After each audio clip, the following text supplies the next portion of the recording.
My sister-in-law was a rock star mom. She cooked organ meats for my niece as a baby, made her own baby food. And I'm talking, organ meats. I mean, who does that? Cooks them, grinds them. Who is to this day healthy, resilient, and strong as a woman I know, by the way, meaning my niece. But let me just tell you, I did not do this for my son. Just saying, I loved the idea of making my own baby food. I just never got around to it. Can you relate? And I personally cringed and I begged for an invitation to my next door neighbor's house for dinner when my mom occasionally served liver for dinner. The smell alone made me gag. With our world so polarized by vegans and carnivores and keto and paleo and fasting and fueling, enter organ meats. I am no expert in that arena, and as you might guess, I am not serving up liver in my recipe batching weekly. I am, however, an advocate for high micronutrient-dense diets that support muscle, bone, and brain health.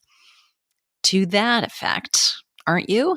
So if we put down our personal preferences for a moment and just consider the information as just that, this episode is for informed choices, yours and mine, whatever they may be. And whether or not they're right for you is up to you. I'm Deborah Atkinson. You're listening to Flipping 50, where I address your top struggles and concerns, but most of all, we hope to inspire you, change the way you expect to age so that you change the tools and the process you go about aging. I share what to eat, how to move, and how to change your mindset, sometimes about the former too, so you can have the energy and vitality that you want, need, and deserve in this and your better half. So here's the deal. If you're a newcomer to the Flipping 50 podcast, you might be a little overwhelmed because we do 2 episodes a week right now. We've had streaks where we've done more, done some special bonuses, and I've been doing this one since 2014. So there's a lot of episodes here, a lot of interviews, a lot of solos, a lot of topics about all the things necessary. But what I've done is narrowed it down and taken all of the hottest topics and categorized them. So if you're looking for specifically something on weight loss or on strength training or metabolism, there is a little place where you can go and get the top podcasts in that category to make the most of your listening so you don't have to do the search, which you can use the search icon on Flipping 50. But all you need to do is go to the show notes for today, and that'll be at flipping50.com/organ meats, and you'll see at the top or on the podcast cover page, you'll see where you can just choose what it is you want to listen most to and click and go there. My guest today is James Berry. His 16 years or more than in the culinary field started as a private chef cooking for celebrities such as Tom Cruise, Mariska Hargitay, I'm not sure if I got that right, George Clooney, Gerard Butler, Sean Puffy Combs, Barbara Streisand, and John Cusack. Most recently, James launched his first functional food product, Pluck, an organ-based seasoning.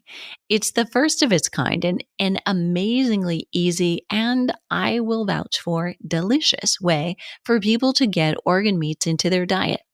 James is also a published cookbook author, having co-authored the recipes in Margaret Floyd's book, Eat Naked, and co-authored the follow-up cookbook, The Naked Foods Cookbook.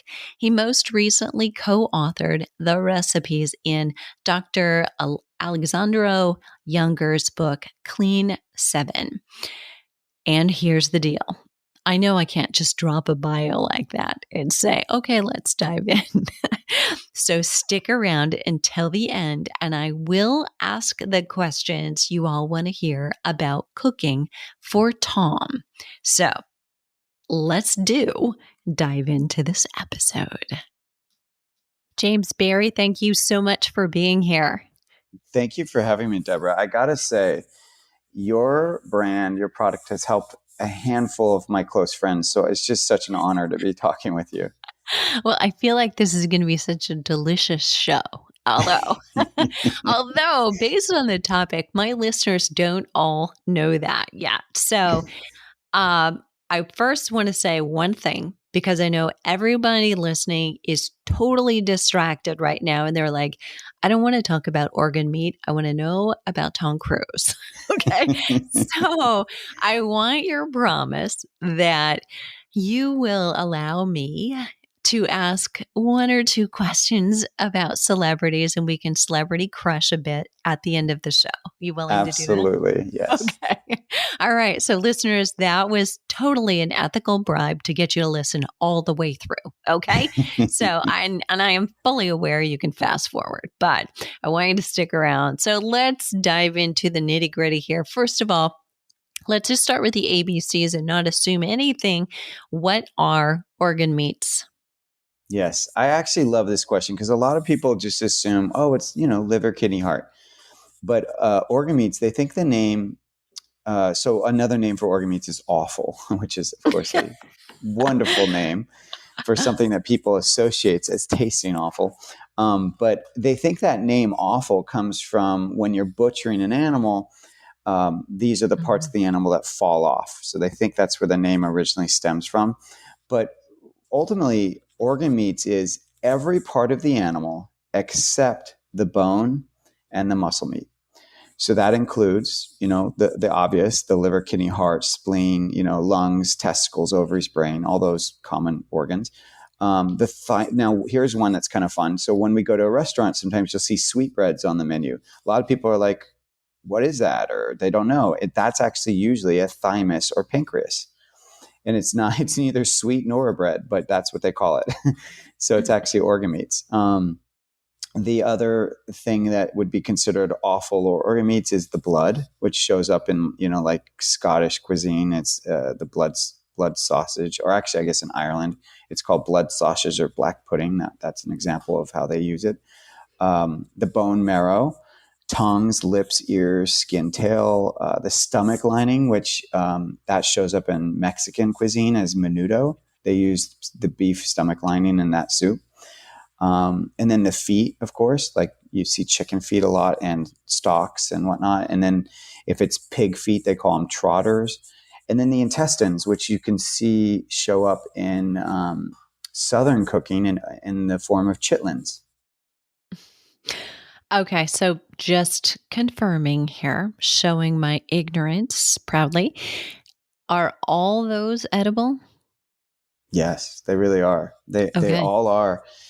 And what's fascinating, though, is, we're not doing it, but our ancestors did. And it's funny because when I say ancestors, a lot of people assume I'm talking about like our Paleolithic ancestors, and I'm talking about our grandparents.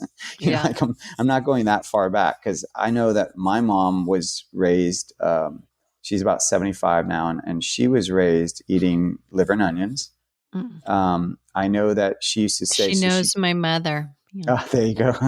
Yeah, right. I mean, most people of a certain age, you talk to them, their parents or grandparents were all eating organ meats, and yet something happened between their generation and ours, and every new generation. It just stopped, and it's fascinating because I think we're suffering for it. So when you say something happened, so I was going to ask you, what was that? But do you know? Does anybody? Well, exactly. I don't think anyone can fully know the exact reason, but I have done some research, and it is interesting. I think it's tied to a few things. One is I think it's tied to economics. When you had World War II happen, a lot of the animal protein was getting shipped abroad to feed the soldiers. You had most men leave the household and go to war. And what happened is the women who had historically not been working outside of the home, they started taking jobs outside of the home. So then when the men came back to the U.S. after the war, you now had, and a lot of the women didn't want to stop working. So now you had two people in the household working. You had more income coming into the household. And I think prior to World War II, I think organ meats were seen as poor people's food. And so now that you're making more money, it's like, well, I want the finer cuts. So you had people who are like, I don't want, tongue. I want the roast beef. I think it was just a natural kind of inclination of like, now that we can afford it, we want the better quality stuff, or not quality, because it's all quality, but I should say the better cuts or whatever, the more expensive cuts, because expense doesn't have anything to do with the actual, the nutrition of what they're eating, of course. That right there was a mic drop. Wow. Yeah, right. Okay. Yeah, it's so true. So there's that. And then I think as people stopped purchasing them, you stopped seeing them at the butcher shop, because the butchers are like, well, we're not going to showcase these cuts of meat if no one's buying them, because it was a loss to them. So then when you stop having them in front of you, then you stop really buying them, right? Because now when it's not in front of you, it's not in your eyesight, you don't even think about it. Out of sight, out of mind. So then you start to lose the interest, you start to lose the culinary acceptance or familiarity, right? So now it suddenly becomes this thing that was very familiar in households now becomes very unfamiliar, to the point where we're at now, where people don't even want to touch them because they see them as slimy or like weird, they're like a foreign object or something like that. So I think it's a mix of economics and unfamiliarity. Okay, so something you said, though, I have to come back to. You said, I think we're suffering because of it. Say more. Yeah. So 93% of the US population is deficient in at least one or more vitamin or mineral. So that's a staggering number, 93%. And it's probably actually higher than that now, because that figure is from 2015. So we all can take that in and go, oh, well, yeah, 93% nutrient deficient. But here's the next piece that's really important. But we're not calorie deficient. No, we're not. We're not at all. There is an epidemic, obesity and overweight epidemic, right? So that tells you right away that when you think of nutrient deficiency, I think, at least I go to like those commercials with Sally Struthers back in the day, where they're showing all these kids that have flies all over their skin and they're emaciated because they're not eating food, right? That is not the US population. We are getting tons of calories. But what it's a sign of is that we're eating the wrong foods. And so then you're like, okay, well, why is that? Because, we are all hopefully eating some produce and things like that. But here's the thing. Our soils, and this is something you can actually track with the U.S. Agricultural Center, they have been tracking produce and things that are coming from our soils since the 1950s. And every decade you can see, they show you how vegetables, fruits are all less nutrient dense every decade. And it's pretty significant at this point. So if you're someone who's eating, let's say you're not eating the standard American diet, but you're actually eating your produce, you're eating real food, you're still not going to be getting the nutrients that the person in 1950 was getting. Wow, that's huge. And so we have to really pound this, because we're talking to a population of women that often, not all of you I know, but that often have gained weight due to menopause, hormonal changes that either themselves have caused hormonal imbalances, or they've caused signs and symptoms that have caused us to become people who exercise less than we used to, because we're not sleeping. There's insomnia, night sweats, hot flashes are happening. We get up in the morning, we don't feel like exercise, even though we used to be dedicated and we'd really like to be. There's so many reasons why this may be happening. But as you've said, we don't need necessarily fewer calories, although we might. So I would say maybe that this population already is a little sparse on calories because they've learned to diet their entire lives, and it used to work, or maybe let's say they got away with it, okay, without it causing too much problem. Now there's maybe a cumulative effect where they're not going to get away with that anymore, but that everything they do eat, if it were more micronutrient dense, means they will actually eat less. Yeah. they'll receive Yeah. less, from it. And Yeah. so that's why you really do have to look at, okay, well, what are my sources of micronutrients? I Mm-hmm. mean, where am I getting them from? Mm-hmm. And for my money, anyone, feel free, anyone listening, look it up, go type into, Mr. Google, like say, what is the most nutrient dense food on the planet, or what are the most nutrient dense foods? And inevitably what you'll see is a list pop up. And usually on that list will be stuff like kale, there'll be blueberries, spinach. They might have beef, muscle meat on there. They might have salmon. But if it's a really good list, it will also include beef liver. And when they include the beef liver, holy moly. So organ meats, they are compared to, for example, kale. Like, so we're just talking beef liver. Um, First of all, they are the most concentrated source of virtually every important vitamin, mineral, amino acid, and fat we need. So compared to kale, the same 100-gram portion of beef liver has over 17 times more phosphorus, has 9 times more iron. And in fact, like in a side-by-side comparison between those things, like I would mention the blueberry, the kale, the red meat, beef liver is the only item that checks off every box of the measured nutrients of vitamins. So there's no zero amounts when it comes to organ meat. And yet we're not eating it. And I'm just like, this is money left on the table because we're eating the muscle meat. So the organs are out there, but what's happening is most of them are getting designated as not for human consumption, and they're going to pet food. So our pets are getting this nutrient density that we're all missing, that we're all suffering because we're not getting it. And sometimes it goes to zoos and other animals, but it's just not going to us. And yet we are spending tons of money on supplements. So we're like passing up the food that Well, Mother Nature is providing to us. Like I call organ meats like Mother Nature's multivitamin because there's so much nutrients in it, right? So this is something that is found in nature. It's a whole food, and we're not utilizing it. But then we're going and we're paying even more money for a supplement that sometimes is a synthetic vitamin or mineral that we don't know how our body's going to absorb. We don't know if our body's going to accept it or reject it. But when it's coming from a whole food, your body's going to understand it. Your body's going to, if your elimination pathways are going well and your body's optimal, you're going to be able to absorb it. But more chances than not, you will be able to absorb it because it's coming from nature.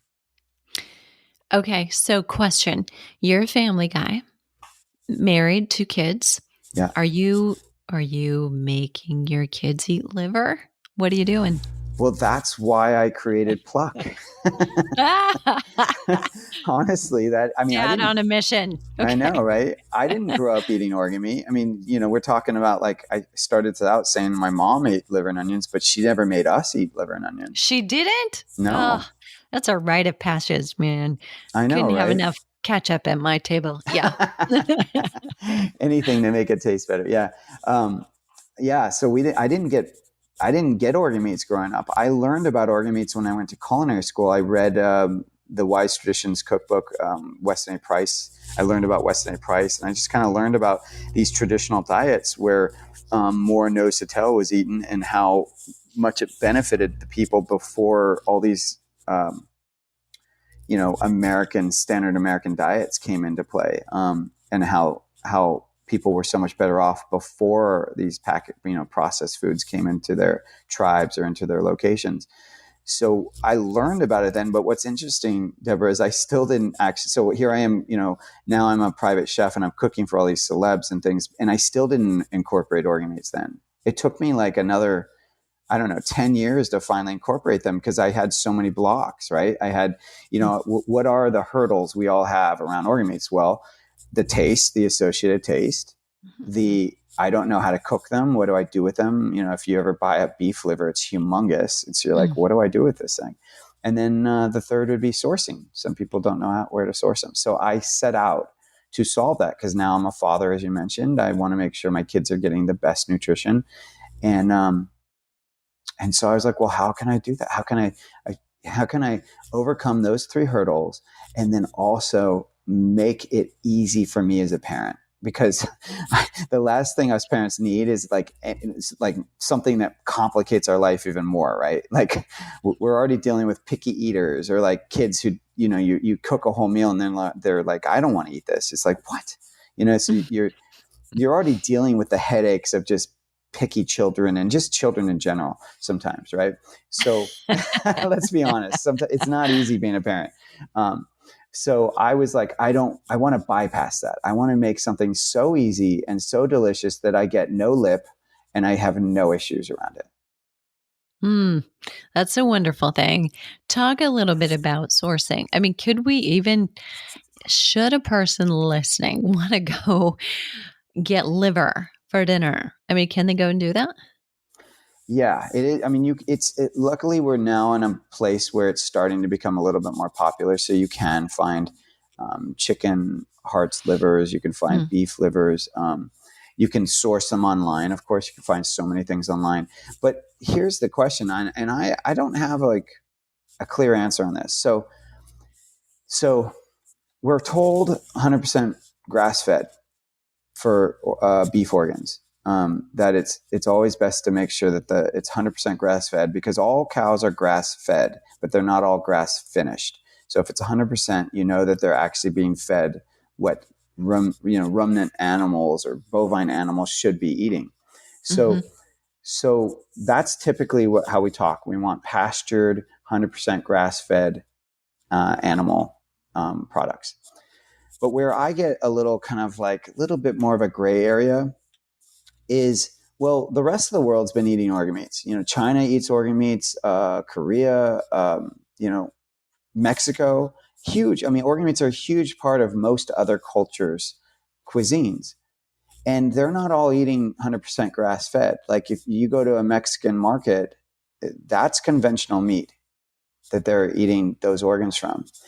And I guess the question is similar to when we had all the issues around fish.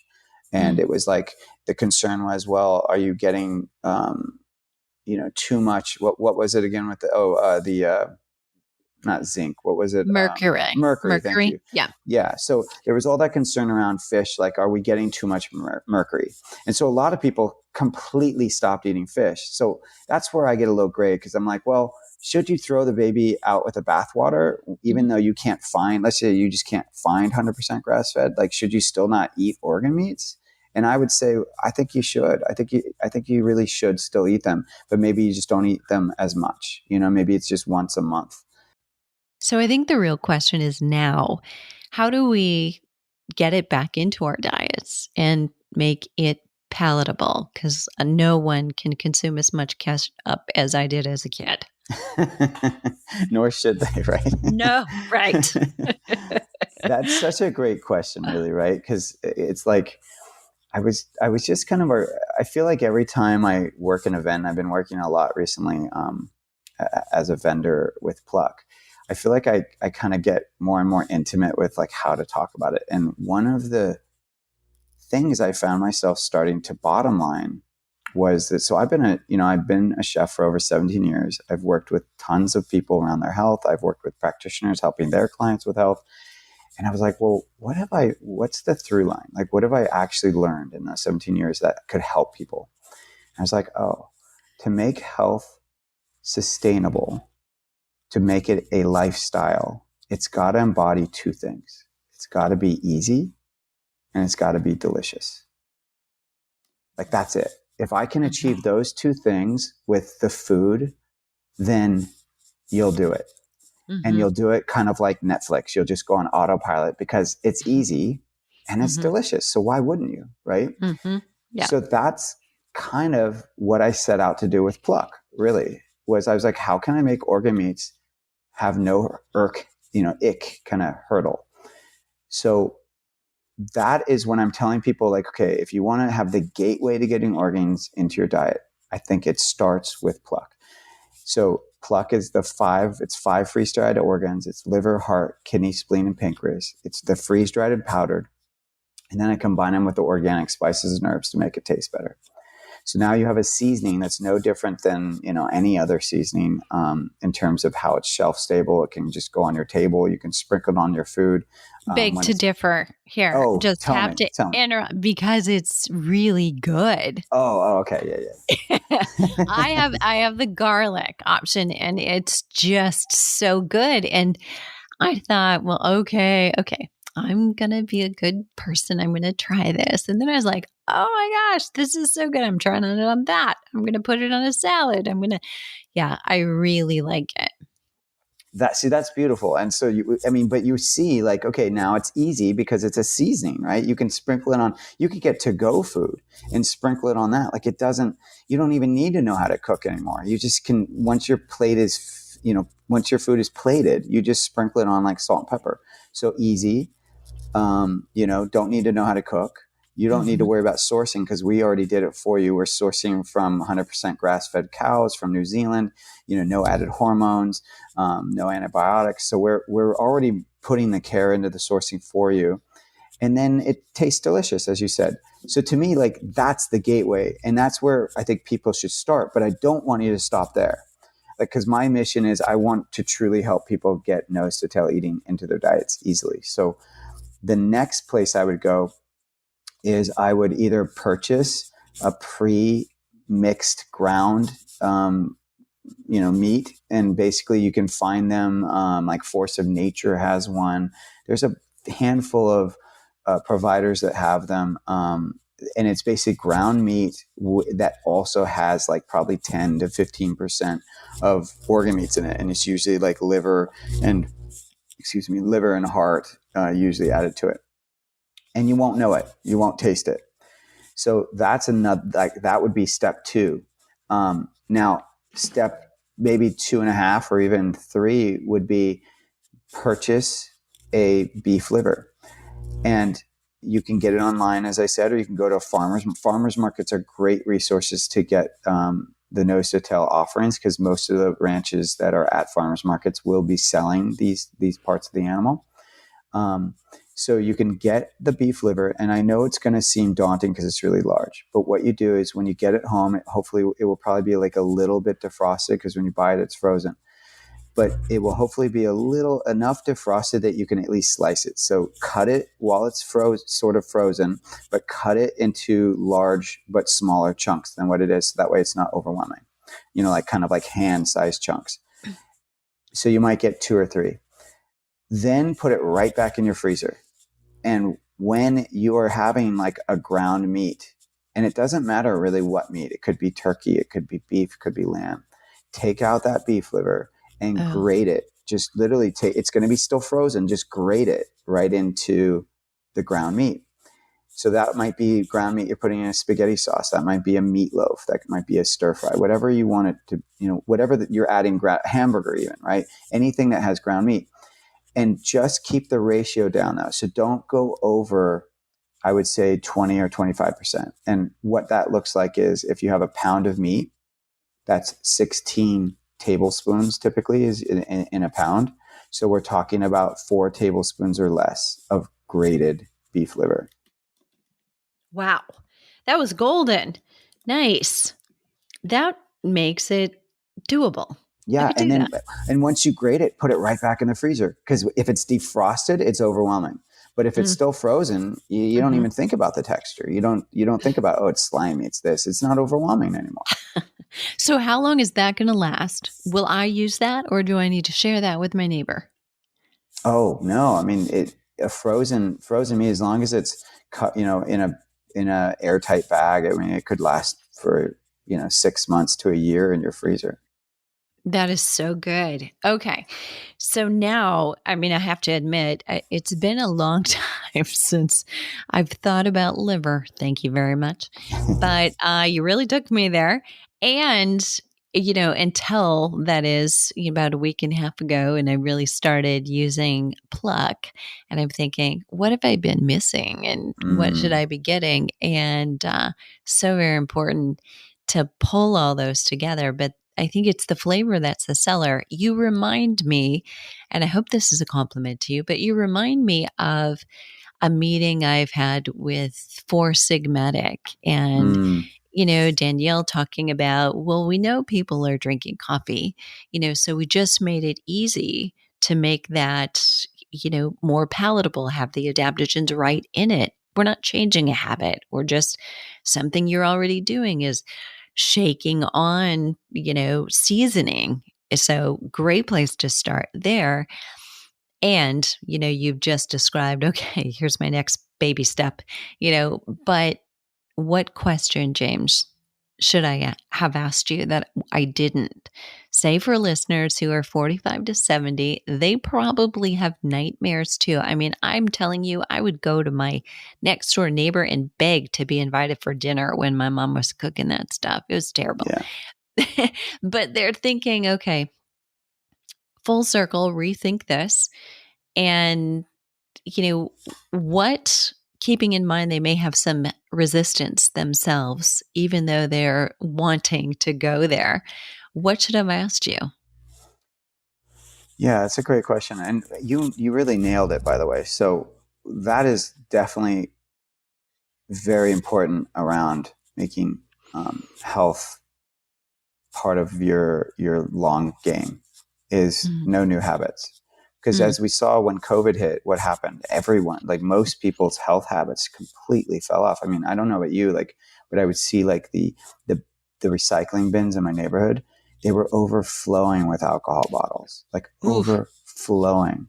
I'd never seen that before. And I know everyone was posting about, I'm baking bread now every single day. I'm making my own ice cream. I'm like, it's like we all defaulted to all these comfort foods and all these kind of familiar ways of eating and things to eat. And so that told me right there, oh, so anything that was a new habit went out the door, and we defaulted to what was comfortable and what was easy and delicious. And so that's why I'm like, yeah, we already season our food. I'm not telling you to stop seasoning your food. I'm just saying, instead of using Lowry's or Old Bay, use this. And now you're getting nutrients where you were previously not. So right there, you totally nailed it. Like, yeah, beautiful observation. But I would say, to answer your question in full, like I would say, here's a couple things. It's really mindset. Like we need to get out of this mindset that I mean, I've talked to people and they're like, oh yeah, organ meats are icky. And I'm like, but have you actually ever eaten them? No, I've never eaten them. I'm like, but how do you know they're icky? It's just this it's just a mindset. It's like we just think they're going to be icky. So I reinforce this. So there's the tenets of organ meat. Here's the 7 tenets of organ meat. And I think it's important to know this, because if you understand your why, then you're more likely to do it. So excellent source of heme iron, heme meaning absorbable iron. Yeah. Helps retain muscle mass. Hello, flippin' 50, right? Yes, right. Right. This helps retain muscle mass. So it contains all 9 essential amino acids plus high quality protein. Beautiful. Key, right? Mm-hmm. Yeah. Great source of choline, which is an essential nutrient that benefits the brain, muscles, and liver. It's rich in peptides, which are the small amino acid based molecules, like thymosin. It's really high in all these different peptides. It's rich in fat soluble vitamins, like vitamin A, D, E, and K. And remember, vitamin A and B even are fat soluble, right? So that's one thing that a lot of people forget when they're taking these supplements. Oh, some of them are meant to be eaten with food. Well, you don't have to worry about that when you're eating from organ meats. It's Mother Nature designed, so it's already got the fat in it. It's already got the complementary vitamins and minerals in it that are going to help you absorb, the different, whatever the mineral vitamin that you're getting from it is, right? Which is a lot. So that's really key. Like, for example, vitamin D, which is an organ meat that helps the body absorb calcium. So vitamin A prepares the body to use calcium, and vitamin K2 helps shuttle the calcium to the right places. So they're all parts of organ meats. Very key. That's amazing.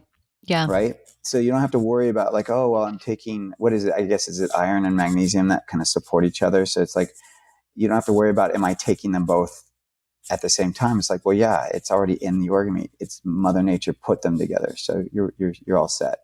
And then the last 2 tenets I would say are like supports like. So when we're eating these organs, they're providing specific nutrients to our own organs. So there's a concept of like, well, if I eat liver, it's supporting my liver. If I eat heart, it's supporting my heart. And it really does make sense when you look at, well, what's in each of these organs. For just using heart as an example, heart is high in CoQ10, which is a heart, which is protecting you against cardiovascular disease and infertility and even mitochondrial dysfunction. So these are things that are going to support your heart. And then the last thing is it's more affordable than muscle meat. It's the same quality. So I can source the same 100% grass-fed quality, but yet it's a lower price. And here's a perfect example of this. And I would say this is kind of like step 3 or 4 of my easing into organ meats is beef tongue. So have you ever had beef tongue? Not that I know of. Okay. So beef tongue is Somebody amazing. might have slipped me the tongue. Yeah. Well, you see it at, like, if you ever go to a Mexican taco place and if you see it on their recipe, it's called lengua, or their menu, sorry. It's called lengua. And tongue is fascinating because it looks overwhelming at first because you see this large tongue, and it's fun for social media pics because you can hold it up to your mouth and pretend you're like Gene Simmons or something. So it is fun for that, but it's amazing. Once you learn how to cook it, it's so easy and so delicious. And it's, I think, a third of the price of like a ribeye, and yet it's more nutritious than the ribeye. So what you do is you take the tongue, you can stick it in like an instant pot or a slow cooker or even a pot of boiling water or broth, doesn't matter. And you just boil it for like an hour. And that skin that's on the outside of the tongue, it's kind of like sandpapery, kind of rough. That just peels away after an hour. Like just cooking it will make it really thin and easy for it to just peel off. So you can lightly slice through it and just peel it right off the tongue. And what's underneath that skin is the muscle of the tongue. And it's incredibly delicious, flavorful. It almost shreds just like carne does. So that's why it absorbs flavor really well. So that's why you see it in like these taco offerings. But it's so easy to cook because once you peel it away, then you can stick it under the broiler and crisp it up. You can chop it up. You can fork it and kind of like shred it. But I guarantee, like, if next time you have a taco night, if you cook the tongue like this, and there's recipes on our site, if you go to eatpluck.com, you just look up the recipes and then you can search for tongue taco. But like, it's one of those things, once you go tongue, you won't go back. It's that good. It's so delicious. Do you like that saying? Once you go tongue. I feel like I'm in junior high, but yes. Good times. Yes. Yeah. But it's really good. And like I said, it's cheaper, like probably 3 times cheaper than that ribeye or beef you're buying. And yet it's more nutritious.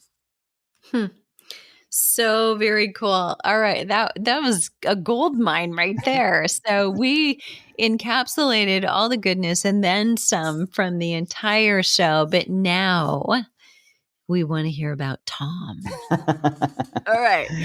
First of all, I think it's so amazing that you would become a celebrity chef for all these people. So literally, I have to tell you, I probably have a girl crush on Barbara Streisand, mostly because she co-starred with Robert Redford in The Way We Were, and that music can bring me to tears. But for my audience members, I think I'm going to go with Tom Cruise. So tell me a little bit about what it was like to, first of all, be hired, and what kind of pressure does that feel like, or doesn't it? Yeah, it was a lot of pressure. Well, I didn't know. A lot of times when you get called to test for a celebrity, a very high profile celebrity, they don't tell you who it is. So how it worked was I got a call from this person who's not, wouldn't have been obvious that they were associated with him. And they were like, "Oh, we've come across your name. We're looking for a chef, and we're wondering if you could bring us just a kind of sampler of what you do. Like 3 or 4 options, and just bring it." And I was like, "Oh yeah, sure, no problem." So I got the address, and put together all this different food, and then I brought it over. And when I went to show up, it was so fascinating because it was way up in the Hollywood Hills, and no, was it no? I think it was in Beverly Hills, but it was kind of deep into Beverly Hills, and it felt like it was a politician. Like there was like people security that looked like the CIA. You know what I mean? They were all in these black suits, and I was like, "Who is this?" And my first impression was, I'm like, "Oh, okay, I think this is a politician." Like I don't know which one, but it's got to be a politician. Just the way everything looked. And then I handed the food to that person and then left, and that was kind of it. And I was like, "Huh, that was interesting." And then I started to do some sleuthing a little bit because I was really curious now. I'm like, who is this? And I connected the person that I talked to on the phone to be Tom's sister. And she ran his household at the time. I don't know if she still does, but, and so then I was like, oh my God, because of course I kind of fanboyed as well. I was like, oh my gosh, I can't believe I just gave food to Tom Cruise. I've grown up watching all his films. But then check this out. So then they ended up hiring me, and they were like, oh, we want you to cook at the house and all this stuff. And I actually said no. And this is what's wrong with you? I know that's what you have no idea. Like my family all said that to me. They were like, what is wrong with you? Like, why would you say no? I'm like, because I'm cooking for I think at the time I was cooking for 4 other families. I'm like, I don't want to leave them. I don't want to abandon them just because it's a celebrity. I mean, that's not right. And so I was very aware of like, well, I can't just go cook for one person. So what was kind of cool though, is that they were like, well, what can you do? Like here, can we share all of our needs? And then you tell me what of our needs can you do? And so then they were listing, like he needed lunches at the business meetings, at UA, that's who he was with at the time. And I was like, well, I can do that. I can make the food for the luncheons, and then you guys can pick it up and then deliver it. So for like a month, that's what I did, was I just made food for all the different production meetings they were having at UA. And I never met them, never knew if people liked it, or I didn't get any feedback. I just every day they would order more stuff. So I was like, okay, well, they must like it if they keep using me.